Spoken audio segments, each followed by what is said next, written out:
A second COVID-19 vaccine for younger kids generates a robust immune response in a clinical study. Here to answer your questions is Dr. Robin Colgrove, an infectious disease specialist at Mount Auburn Hospital. Dr. Colgrove, thanks for being here. My pleasure. All right, Dr. Colgrove, Moderna reported these results today just in a press release, so we know that you're still waiting to see the exact data. But based on what you have read so far, what can you tell us about the dosing for this vaccine and whether there are any side effects? Sure. The first part of this is important. This is just a press release, and it's important not to overinterpret what they say.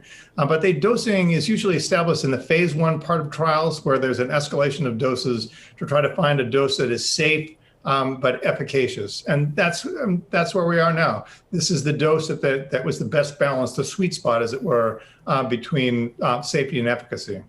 Okay, so the Moderna vaccine we know is for children ages 6 to 11. Tomorrow, an FDA panel will review Pfizer's. That's for kids ages 5 to 11. So why the age difference there? Yeah, so the FDA appropriately is extremely conservative. They're sticklers for exact accuracy. So 5 to 11 is what the data were submitted by Pfizer, so that's what they're going with. There's no reason to think that 5 or 6 are particularly different, but they will stick very close to what the data submitted show.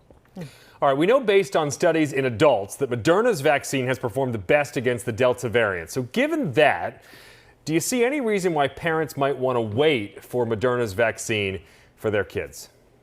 Short answer, no. This is important not to try to overread these things. And really, all the data would suggest that the Moderna vaccine probably overall is more efficacious against the Delta variant. There really have not been head-to-head randomized trials. So I wouldn't try, I would discourage people from trying to overread this. But the more important point that we've studied this with vaccines, with many vaccines, is that the time to get the vaccine is when it's in front of you and when you are the appropriate person to get it. When you wait, we miss people. And so trying to game the time of vaccines is sort of like market timing and investing. It's usually not a winning strategy. So these are both highly efficacious vaccines, so people should get them when they're available. And who knows what could happen tomorrow? There could be another variant tomorrow. There could be, some different aspect of the disease that we don't know. And one of the aspects of vaccines that's important is there's a lead time, so that if things change and you change your mind, you can't immediately get the effects of the vaccine. So you should get vaccinated now so that you'll have the benefits of it weeks down the road when it matters.